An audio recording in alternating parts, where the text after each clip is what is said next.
The Haitian Prime Minister is to resign. Ariel Henry made the announcement from Puerto Rico. He's been unable to return to Haiti since gang violence overwhelmed the country last month, displacing thousands of people. And now it's far from clear who will replace Henry and whether they can quell the unrest in the streets. Delano D'Souza has this first report. Plunging further and further into chaos. The streets of Haiti's capital remain tense as powerful gangs continue to flex their muscle. The former police officer turned gang boss, nicknamed Barbecue, says what happens next in Haiti is for the country's citizens to decide. We Haitians have to decide who is going to lead the country and what model of government we want. We are going to figure out how to get Haiti out of the misery it's in now. If the international community continues on the road they are on now, it will plunge Haiti into further chaos. There's much uncertainty in Haiti after the Prime Minister announced he'd step down once a transitional council is established. Experts warn that even with a different form of government, powerful gangs cannot be ignored. On the streets of Port-au-Prince, meanwhile, residents said Haiti needed a homegrown solution to its problems. All Haitians need to work together to see if we can save the country. Regional countries always put Haiti in a situation where we end up fighting one another. Regional countries can't do anything for us. It's like running from the rain and falling in the mud. As regional leaders met in Jamaica, the United States announced it would boost its funding for a Kenyan-led security force in Haiti, bringing the total U.S. support to $300 million, while further funds will be earmarked for aid. And to talk a little more about the future of Haiti, I'm very pleased to welcome now to the programme Christopher Sabatini. He's a senior researcher at Chatham House. Welcome to you, sir. It does seem like the news today is a victory for the gangs in Haiti. Will they have some role now in deciding who Haiti's next leader will be? That's a critical question. They were certainly demanding the resignation of Ariel Henry. The U.S. was pressuring him to step down, and now, of course, the CARICOM countries were able to achieve that. The truth is that if Henry had remained, he was deeply unpopular in Haiti. It probably would have given more strength to the gang. So, yes, while it does look like it's a concession to the gangs, it was also a concession to reality. Now, we hope, of course, that in the transition commission or committee, that there are no concession to the gangs in terms of their presence. That would be a severe error. To give what are a group of criminals some sort of political say in the future of Haiti would be a mistake. So, yes, they got what they achieved.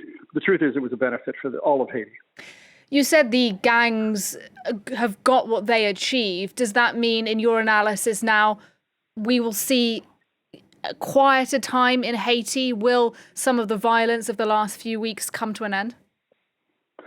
I don't think so. I think they were using Henry as an excuse to try to seize parts of the country. They knew he was deeply unpopular and to sort of assert their own both military presence and political voice.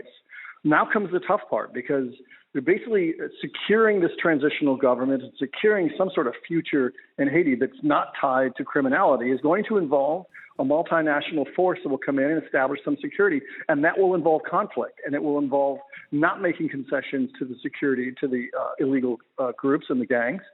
So they're hardly out of the blue. In fact, I think they're about to confront a much more dangerous situation for them. They achieved one of their political demands, but their military demands, if you will, are now going to be on the line. And let's talk then about what the international community should do. Does Haiti need a peacekeeping force for the moment? Because missions like that in the past have been deeply controversial in Haiti, to say the least. Yes, they've been deeply controversial and they've been ineffective. We've had both one from 94 that started with the United States and then went from 95 until later, and then in 2004. Not only were they ineffective, of course, as you mentioned, they were a disaster in terms of one case spreading cholera. Yes, but in this case, it will need a multilateral force. There is going to be the Haitian police forces, of which there are only 9,000. There have been 3,000 defections from the police force. There are only 9,000 that remain to control a country of 11.5 million people. So there's going to need to be some outside assistance and security. And the truth is what has been sort of contributed so far, proposed so far, is not going to be sufficient. It's about 1,000 troops from Kenya, not even troops, they're police actually, maybe some troops from Benin and the Caribbean countries. The truth is the United States and Canada and the EU, despite the exhaustion of past Haitian interventions in Haiti and their lack of success, are going to have to step up, because the truth is you can't outsource this anymore. This is a really dire situation for Haiti and for the region. Is there any will to do that, do you think, in Washington? You mentioned the US and Canada. We haven't particularly heard from either of those countries that they're interested in participating in some kind of international force to stabilize Haiti. In the United States, of course, it's an election year. That's going to make it very difficult. There's already a lot of fatigue in the United States, obviously after the Iraq invasion and failure, the collapse of Afghanistan. Of course, now there are conflicts in Ukraine and Gaza. The United States population is not going to have much appetite for this, but it has to happen in some case. Canada, too. Trudeau, the Prime Minister, is facing a lot of criticism, a lot of low levels of approval. But somehow, some way, those countries are going to have to step up and basically make a case to the public about why this is true and happening. The same is true also for France. France also bears a certain amount of responsibility in this. These are difficult political situations for all of these countries. International relations, especially humanitarian support, is a very fraught political issue, especially at this time. But it's going to have to be done, I'm afraid. Just a final question. There are some analysts in the past week or so who have said the situation in Haiti is so bad that it's effectively a low-scale civil war now. Do you share that view?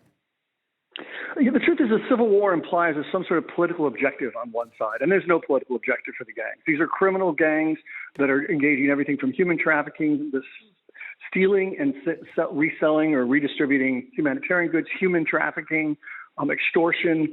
It's not so much a civil war as basically not even just the collapse of a state, but the creation of a criminal state.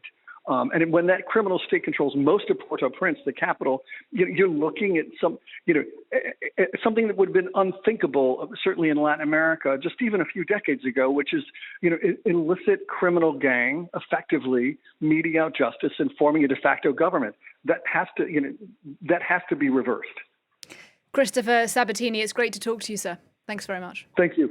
Thank you.